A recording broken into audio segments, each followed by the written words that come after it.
Praise the Lord. Greetings to you, the mighty name of our Lord and Savior Jesus Christ. It's a great opportunity to share the word of God. ప్రభు అయిన యేసుక్రీస్తు నామమున మీ అందరికీ శుభములు తెలియజేస్తున్నాను. ఇవాళ birthdays and wedding days celebrate చేసుకునే వారందరికీ కూడా I wish you many more happy returns of the day. Now we will read Bible in English. The book of Psalm, 28th Psalm and 5th verse. I'm reading in English. May the Lord answer all your prayers. కీర్తన గ్రంథము 20వ కీర్తన 5వ వచనం. నీ ప్రార్థనలన్నీ యెహోవా సఫలపరచునుగాక. Amen. ప్రార్థించుకుందాం. సర్వశక్తి కృపా కనికర గల ప్రభా, నీ ఘనమైన నామకు స్తోత్రములు వందనం చెల్లిస్తున్నాం నాయన. ప్రభా, మీరు ప్రార్థన వినే దేవుడు, అక్కర తీర్చే దేవుడు, ప్రార్థనకు జవాబు దయచేసే దేవుడు నాయన. మా ప్రార్థన విని నాయన మీరు మాకు జవాబు దయచేయమని యేసయ్య అత్యున్నతమైన నామమున అడుగుచున్నాం తండ్రి. ఆమెన్. ఇక్కడ మనము చూసినట్లయితే దావీదు ప్రధాన యాజకునిగా ఉన్నటువంటి దావీదు రాసినటువంటి కీర్తన. ఆయన చెప్తున్నాడు అనమాట, నీ ప్రార్థనలన్నీ యెహోవా సఫలపరచునుగాక. May the Lord answer all your prayers అని చెప్తున్నాడు. అనగా మనము ప్రార్థించే ప్రార్థనకు మన దేవుడు జవాబిచ్చే దేవుడు. అందుకనే మనము చూసినట్లయితే చాలాసార్లు ప్రార్థనకు జవాబు మనము పొందుకుంటూ ఉంటాం. ఒకసారి నేను హాస్పిటల్లో ఉన్నాను. హాస్పిటల్లో ఉన్నప్పుడు ఒక చాలా సీరియస్ కండిషన్లో మా అబ్బాయి ఉన్నాడనమాట. ఆ టైంలో నాకైతే ఏం చేయాలో తెలియలేదు. Just I was leaning on God and praying. అప్పుడు ప్రార్థన చేసే సమయంలో నేను ఒక్కటే ఉన్నాను ఆ టైంలో. ఆ డాక్టర్ వచ్చి వెనక ఆమె ఇలా టచ్ చేసి why you are crying Salomi అంటే, అప్పుడు అన్నాను, నాకు జస్ట్ ఐఎమ్ ప్రేయింగ్ మ్యామ్ అని చెప్పాను అనమాట. ఆ తర్వాత కొంతమంది నర్సెస్ వచ్చారు. వాళ్ళు దేవుని బిడ్డలే, కేరళ నర్సెస్, ముంబైలో వాళ్ళు వర్క్ చేసేటప్పుడు. వాళ్ళు వచ్చి don't worry Salomi, hour God is bigger than our problem అని ఒక నర్స్ అన్నారు.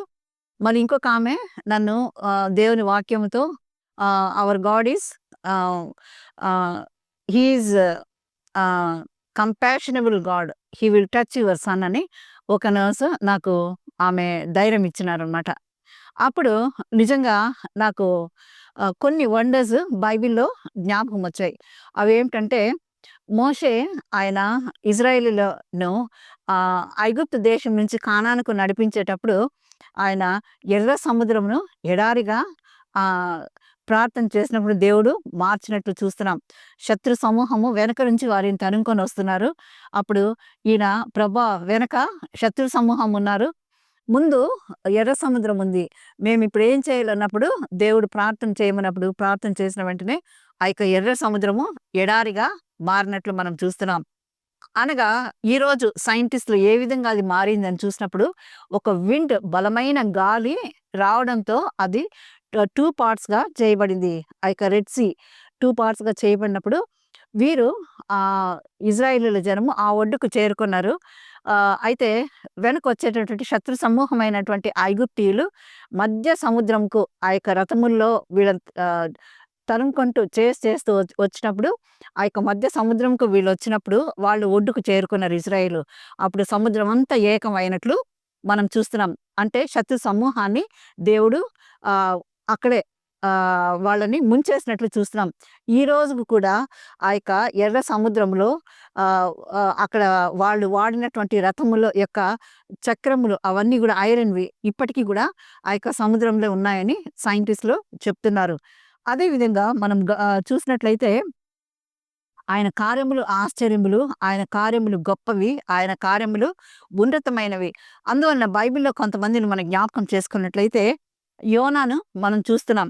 ఆయన if Zona came out of the great fish, ఆ యొక్క యోనా దేవుడు ఆజ్ఞాపించినట్టు ఆజ్ఞాపించినప్పుడు ఆయన ఆహ్, నెనివేకి పొమ్మంటే తర్షీసుకు వెళ్ళే సమయంలో ఆ యొక్క ఓడలో అతడు ఉన్నప్పుడు ఆహ్, ఆ యొక్క ఓడ ఆటుపోట్లతో ఇట్లా పైకి కిందికి వచ్చినప్పుడు అక్కడున్న ప్రజలందరూ చీట్లు వేసినట్లు మనం చూస్తున్నాం.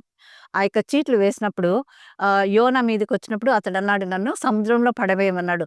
పడవేసినప్పుడు ఆహ్, అక్కడున్నటువంటి ఒక ఫిష్ అతన్ని మింగేసినట్లు మనం చూస్తున్నాం.